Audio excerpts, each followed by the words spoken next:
प्रधानमंत्री नरेंद्र मोदी आज 15वें G20 summit में शिरकत करेंगे। यह सम्मेलन 21 और 22 नवंबर को आयोजित किया जाएगा। सऊदी अरब के किंग सलमान बिन अब्दुल अजीज अल सौद ने पीएम मोदी को कार्यक्रम में शिरकत करने का न्योता दिया है। जम्मू कश्मीर के नगरोटा में आतंकवादियों के साथ मुठभेड़ के मामले में प्रधानमंत्री नरेंद्र मोदी की अगुवाई में हाई लेवल मीटिंग हुई। इस मीटिंग में गृह मंत्री अमित शाह, NSA अजीत डोभाल, विदेश सचिव के साथ सभी खुफिया एजेंसियों के अफसर मौजूद रहे। पीएम मोदी ने कहा कि हमारे सुरक्षा बलों ने एक बार फिर बहादुरी और पेशेवर तरीके से एक नापाक साजिश को हराया है। हमें अपनी सेना पर गर्व है। 4 देशों के मालाबार युद्धाभ्यास के दूसरे चरण में भारत और अमेरिका के लड़ाकू विमानों ने उड़ान भरी और सहयोगी देशों के साथ मिलकर युद्धाभ्यास किया।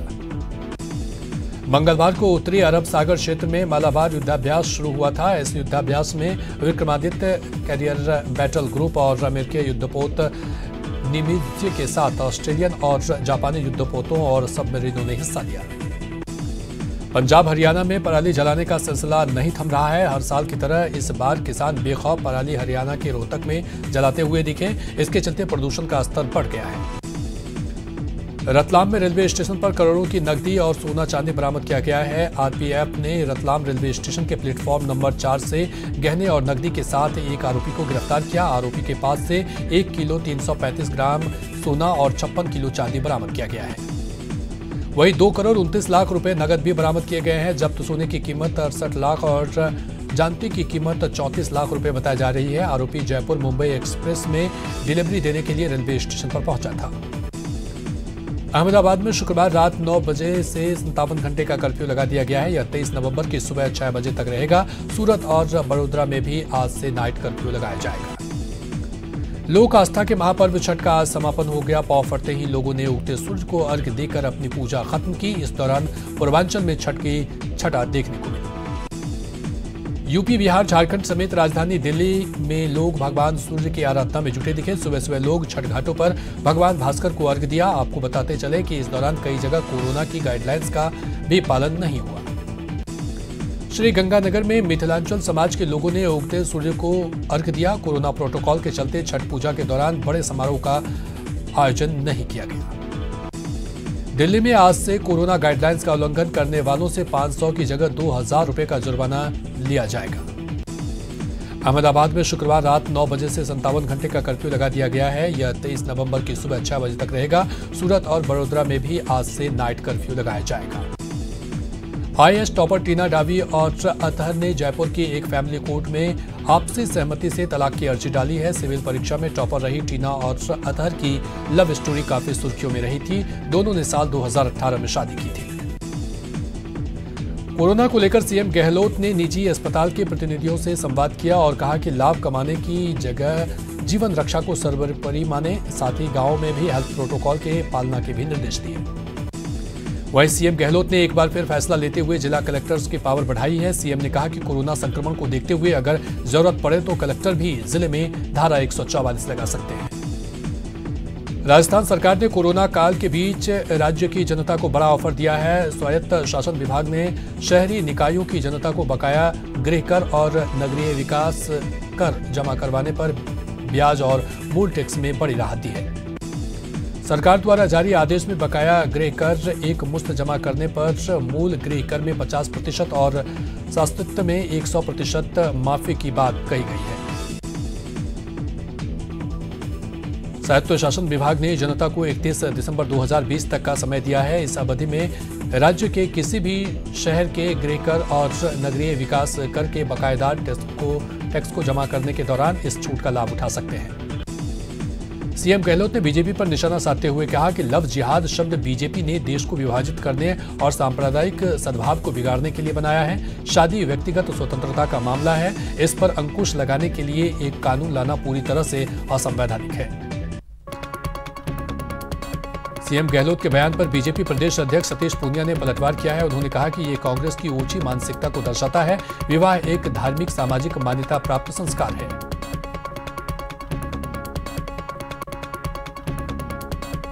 जयपुर डिस्कॉम ने नवाचार करते हुए एक विजिलेंस ऐप की लॉन्चिंग की। विद्युत भवन में एक सादे समारोह के दौरान ऊर्जा मंत्री बीटी कल्ला ने विजिलेंस ऐप की लॉन्चिंग की। ओबीसी की केंद्रीय सूची में जाटों को आरक्षण देने की मांग एक बार फिर से गरमाने लगी है। इसके लिए पूर्व मंत्री विश्वेंद्र सिंह ने राज्य सरकार से केंद्रीय आयोग और केंद्र सरकार को चिट्ठी लिखने को कहा है। जयपुर में राजस्थान क्रिकेट एसोसिएशन की एजीएम हुई। बैठक के बाद आरसीए अध्यक्ष वैभव गहलोत ने कहा कि जयपुर के नए स्टेडियम के कुछ भागों का काम पीपीई मोड पर होगा। उन्होंने कहा कि जोधपुर स्टेडियम के लिए 100 बीघा जमीन अलॉट कराई गई है। जिला परिषद और पंचायत समिति चुनाव की तैयारी अपने चरम पर है। 42 पर्यवेक्षकों की निगरानी में 23 नवंबर को पहले चरण का मतदान होगा। प्रदेश के 21 जिलों में 636 जिला परिषद और 4,371 पंचायत समिति सदस्यों के लिए चुनाव होंगे, जिसमें जिला परिषद के लिए 1,778 और पंचायत समिति के लिए 12,663 उम्मीदवार मैदान में हैं। निकाय चुनाव के लिए कांग्रेस ने पर्यवेक्षकों की नियुक्ति कर दिए हैं। 12 जिलों में 50 निकायों में चुनाव के लिए 24 पर्यवेक्षक लगाए गए हैं। हर जिले में 2 पर्यवेक्षक हैं। बीकानेर में पंचायत समिति और जिला परिषद को लेकर दोनों दलों ने कमर कस लिया है। बीजेपी की ओर से रवि मेघवाल लगातार दौरा कर रहे हैं। कोलायत में एक जनसभा को संबोधित करने के दौरान लोगों से बीजेपी के पक्ष में वोट डालने की अपील की। कोटा दक्षिण निगम के महापौर राजीव अग्रवाल ने चाबनी इलाके का औचक निरीक्षण किया। महापौर ने सेक्टर कार्यालय पर सफाई कर्मचारियों के ड्यूटी रजिस्टर को चेक किया, जहां अनियमितता पाए जाने पर कर्मचारियों को फटकार लगाई। भरतपुर में 11 दिसंबर को होने वाले नगर पालिका चुनाव को लेकर सरगर्मियां तेज हो गई है। कामा नगर पालिका के लिए बीजेपी के चुनाव प्रभारी बनाए गए अशोक शर्मा ने पार्टी कार्यकर्ताओं के साथ बैठक की और रणनीतियों पर मंथन किया। पंचायती राज चुनाव के प्रचार अभियान में कोरोना प्रोटोकॉल की जमकर धज्जियां उड़ाई जा रही है। पुष्कर विधायक सुरेश सिंह रावत अपने समर्थकों के साथ बिना मास्क पहने ग्रामीण इलाकों में जनसंपर्क करते हुए नजर आ रहे हैं। पंचायत चुनाव को लेकर चिकित्सा मंत्री डॉक्टर रघु शर्मा पिछले टीकड़ी विधानसभा के दौरे पर रहे। रघु शर्मा ने कई गांवों का दौरा किया और पंचायत चुनाव में कांग्रेस प्रत्याशियों के लिए वोट मांग की। पंचायती राज चुनाव को लेकर उच्च शिक्षा मंत्री बबर सिंह भाटी अपने विधानसभा इलाके के दौरे पर हैं। उन्होंने इलाके के कई गांवों का दौरा किया और कांग्रेस के पक्ष में वोट देने की अपील की। पंचायती राज चुनाव को लेकर बीकानेर के संभागीय आयुक्त भंवरलाल मेहरा ने कलेक्ट्रेट में अधिकारियों के साथ बैठक की। बैठक में कलेक्टर नमित मेहता सहित आलाधिकारी मौजूद रहे। सुजानगढ़ विधानसभा क्षेत्र के राजगढ़ की विधायक कृष्णा पूनिया ने कई जनसभाएं की और कांग्रेस के पक्ष में वोट मांगा। जिला कांग्रेस अध्यक्ष भंवरलाल पुजारी ने कांग्रेस प्रत्याशियों के लिए जनता से आशीर्वाद मांगा। बीकानेर में पंचायत चुनाव की तैयारियां जोरों पर है। शांतिपूर्ण मतदान संपन्न करवाने के लिए नौका थाना क्षेत्र हथियारबंद जवानों ने फ्लैग मार्च किया। इसके अलावा पुलिस असामाजिक तत्वों पर भी अपनी पैनी नजर बनाए हुए हैं। सीकर जिले के खंडेला कस्बे में जिला परिषद और पंचायत समिति चुनाव को लेकर रिटर्निंग अधिकारी राकेश कुमार की अध्यक्षता में सुपरवाइजर गिरदावर और पटवारियों की बैठक हुई। बैठक में कर्मचारियों को बूथों पर सभी प्रकार की व्यवस्थाओं को सुनिश्चित करने के निर्देश दिए गए। बाड़मेर में पंचायती चुनाव की तैयारियां जोरों पर है। चुनाव समर में रालोपा भी जमकर पसीना बहा रही है। इसी क्रम में रालोपा सुप्रीमो नागौर सांसद हनुमान बेनीवाल बाड़मेर पहुंचे। यहां उन्होंने बीजेपी और कांग्रेस पर जमकर हमला बोला।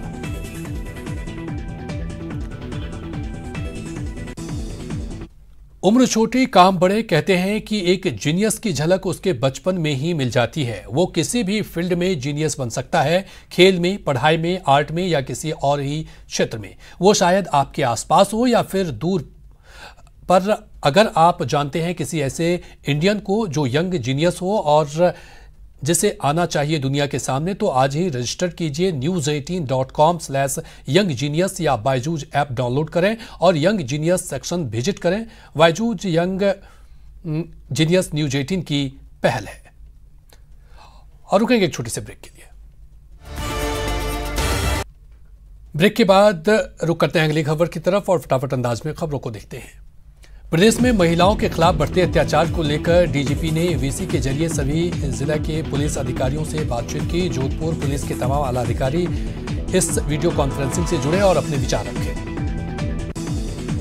प्रदेश में कानून व्यवस्था को लेकर सभी जिला के अधिकारियों के साथ अजमेर में अहम बैठक हुई। ये बैठक वीडियो कॉन्फ्रेंसिंग के जरिए हुई।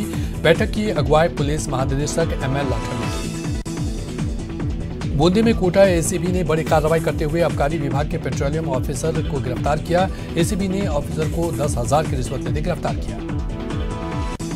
उदयपुर में एसीबी ने बड़ी कार्रवाई करते हुए बिजली विभाग के इंजीनियर के घर छापा मारा। बताया जाता है कि आय से अधिक संपत्ति के मामले में इंजीनियर गिरीश जोशी के घर और ऑफिस में छापेमारी की गई। जयपुर के चौमू में एसीबी ने कार्रवाई करते हुए एक पटवारी को ट्रैप किया। एसीबी ने ये कार्रवाई चौमू में की, जहां 11,000 की घूस लेते पटवारी राजेंद्र मीणा को ट्रैप किया। उदयपुर में एसीबी ने बड़ी कार्रवाई करते हुए बिजली विभाग के इंजीनियर के घर छापा मारा। बताया जाता है कि आय से अधिक संपत्ति के मामले में इंजीनियर गिरीश जोशी के घर और ऑफिस में छापेमारी की गई। दौसा में जयपुर के महिला के साथ गैंगरेप का मामला सामने आया है। पीड़िता ने लालसूट थाने में केस दर्ज करवाया है। पुलिस ने पीड़िता का मेडिकल करवाकर मामले की जांच शुरू कर दी है। भीलवाड़ा में वाणिज्य विभाग ने बड़ी कामयाबी हासिल की है। विभाग ने एक ट्रक से ब्रांडेड अंग्रेजी शराब की बड़ी खेप को बरामद किया है।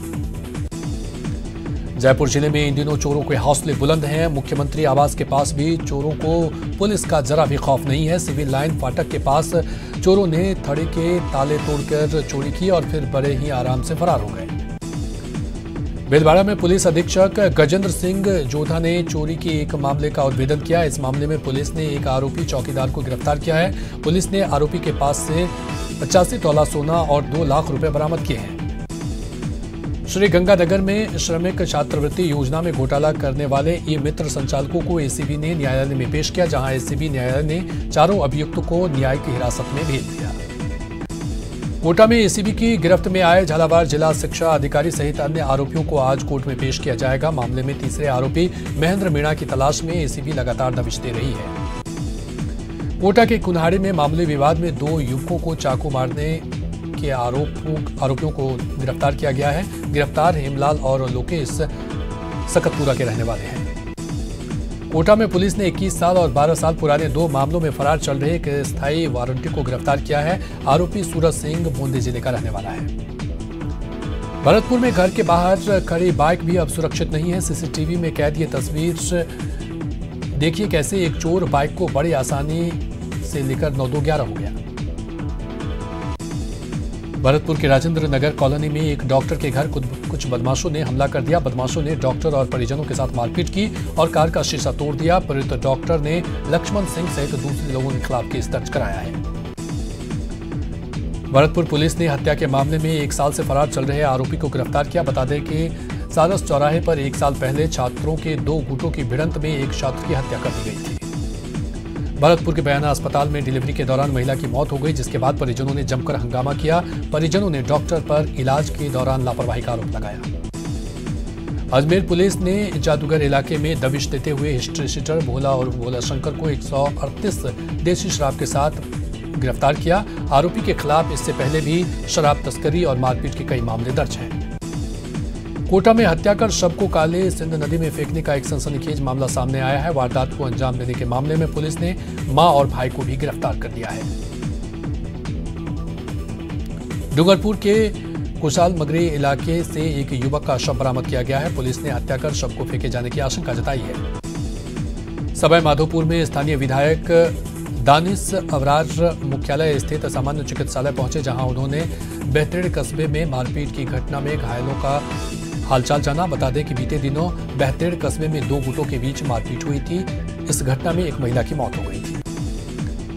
अजमेर निवासी मूल सिंह एक बस से मेरता से अजमेर जा रहे थे। उसी क्रम में बैग में किसी ने कट लगाकर उसमें रखे 10 तोला सोने के जेवरात, 20 तोला चांदी और 30,000 की नकदी पार कर दी। जोधपुर त्रिपोलिया बाजार में चोर ने एक महिला के पर्स को चुरा लिया। चोरी की घटना बाजार में लगे सीसीटीवी कैमरे में कैद हो गई है। कोटा में रिश्वत की मांग के 3 साल पुराने मामले में एसीबी 12 ने तत्कालीन झालावाड़ डिपो के मैनेजर सुरेश कुमार शर्मा को गिरफ्तार किया। गिरफ्तारी के बाद आरोपी को एसीबी कोर्ट में पेश किया गया, जहां से 3 दिसंबर तक जेल भेजा गया। भीलवाड़ा के यार्ड गोदाम में आग लगने से लाखों का सामान जलकर राख हो गया। काफी मशक्कत के बाद आग पर काबू पाया गया। सीकर के फतेहपुर शेखावाटी में खूड़े गांव के पास सीमेंट लदा हुआ एक ट्रक अनियंत्रित होकर पलट गया। इस हादसे में ट्रक चालक गंभीर रूप से घायल हो गया। स्थानीय लोगों ने ट्रक चालक को इलाज के लिए अस्पताल में भर्ती कराया। बूंदी जिले के सुबासा गांव में रोडवेज बस में उल्टी आने से एक 28 वर्षीय व्यक्ति की मौत हो गई। व्यक्ति को उल्टी आने पर कंडक्टर ने जबरदस्ती उसे बस से नीचे उतार दिया था।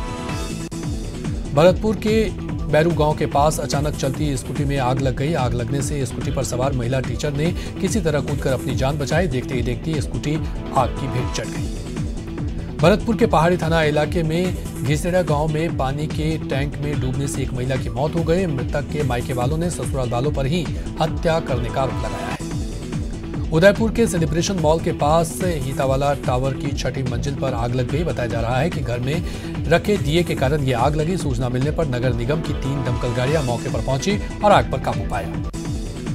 करौली के हिंडौन महवा सड़क मार्ग के पास एक तेज रफ्तार बाइक ने महिला को ठोकर मार दी। इस घटना में बाइक सवार की मौके पर ही मौत हो गई, जबकि महिला गंभीर रूप से घायल हो गई।